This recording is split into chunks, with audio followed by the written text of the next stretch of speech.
All right. I meant to put this up last week, but here's the 10-minute version of the lectures that we did, as best as I can summarize them. We've been talking about Tantalus. Tantalus is a very, what's the good word? He's pretty well known, right? He's infamous because legend has it that Tantalus was eating dinner with the gods. He was allowed at their table. He could eat ambrosia. But there was something that was, the Tantalus was never quite satisfied, right? He pushed buttons. He pushed boundaries a good bit. And one of those examples was when the gods came to eat at his table, he ended up serving them soup with his son, Pelops, cut up in the stew. The gods were horrified. And so they punished him in Hades by sticking him in a pool of water that would rise and fall with a mind of its own. And he was within reach of some delicious fruit on a tree nearby. However, if he ever tried to take a sip of that water, it would recede. And if he ever tried to take a bite of that fruit, the wind would blow it right out of the way.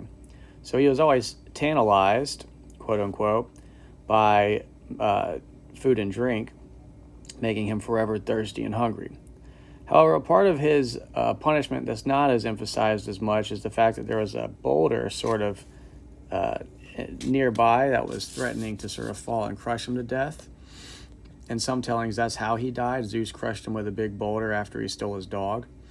But also that water rises, right up to the point where he can get a sip and then it goes back down. So a big part of Tantalus' punishment is this impending death. And yes, even though he's in Hades and he's already died, the threat of death is still very real for him. So why did he do what he wanted to do? Well, let's talk for a second about ethics. We went over 3 different branches of ethics: consequentialism, deontology, and value ethics.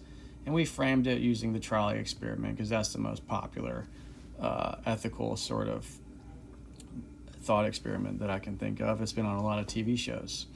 Trolley experiment goes, you're in control of this trolley right here, but when you hit a fork in the road, you have to decide whether it goes to the left and kills one person or to the right and kills a number of people, 6 in this case. How would you make such a decision, right? Now, deontologically, there's a categorical imperative that we all kind of feel, or at least all religions emphasize, that thou shalt not kill, right? Whether it's do no harm, thou shalt not kill.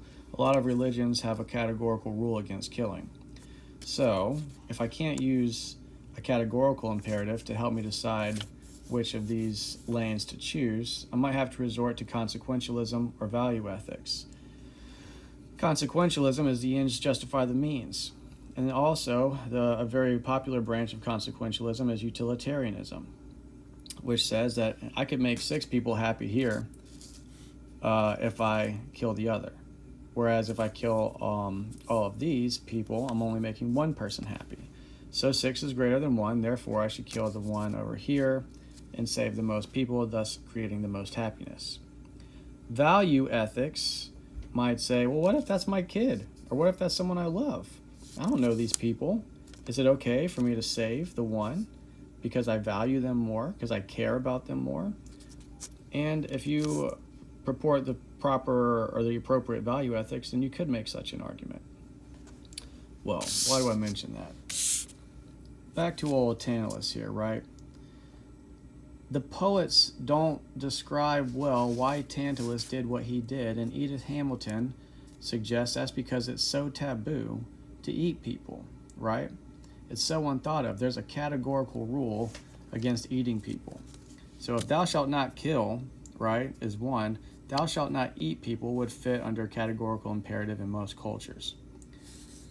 Now, he's got a problem. Maybe he served his son up because he didn't have enough food and he wanted to make sure the gods were happy at the end of his meal, and he would rather kill his son than risk making the gods unhappy or even angry by not having enough food. However, the most popular readings suggest that he was willing to circumvent all of these ethical categories in order to either outsmart the gods, right? Or, he's kind of a greedy character. Maybe he had some ulterior motives. He wanted to get a leg up on them or have something that he could hold over their heads.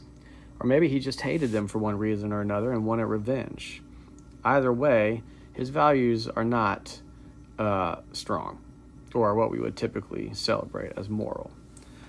So how can we make Tantalus a good guy, right? I toyed with the idea of sort of like saying, how could we make a claim that forgave Tantalus or understood where he was coming from?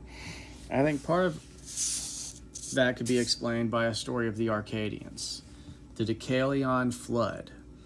In this story, the Arcadians were like a shepherd people. They were some of the first Greeks in Europe. It's where the original Greeks were, but they had some primitive practices that might have been frowned upon by the new Olympian system. So Zeus sets up shop in Arcadia. There's temples now, and Zeus worship becomes the official religion. However, the story goes that once Zeus visited the Arcadians, they gave him a meal to accept him. Maybe it was hospitality, or maybe it was some ulterior motive. Either way, whatever was in that meal caused Zeus to be so angry that he flooded the whole world, got rid of the age of bronze, and created a new Olympian race of demigods to replace them. So, if I'm looking at this story, and I just see a people who's been recently conquered offering up a sacrifice of some kind to the god and then being punished drastically for it, pretty sets it up as Zeus is kind of the bad guy here, right?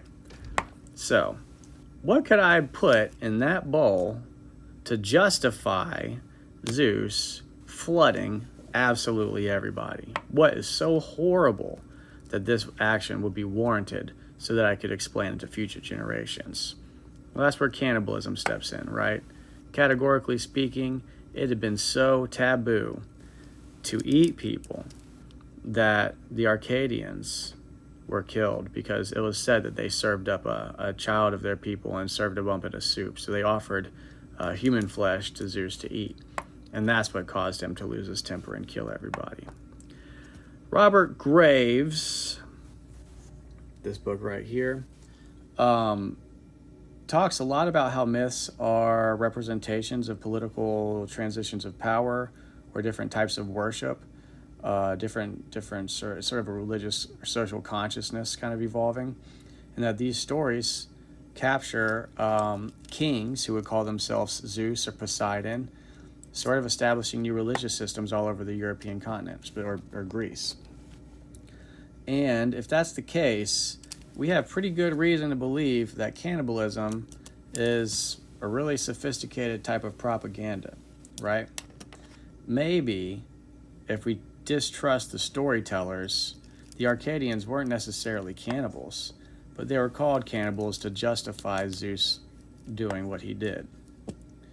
Now, let me just ask you, too, even if they were cannibals, right? I mean, that was a part of their religious system. I mean, we know that Kronos ruled in Arcadia, and Kronos was all about eating his children. And so there's sort of this symbolic human sacrifice is okay, transitioning to the human divinities of Greece, saying that human sacrifice is not okay. If this was just a ritual, right, does it warrant being flooded completely and totally annihilated? I don't know. That would be the type of reading, though, I think it would take to forgive Tantalus. Anyways, keep your ethical categories in mind. Be skeptical of these stories that were told. And as you're presenting your Greek myths, what kind of angles can you find to interpret?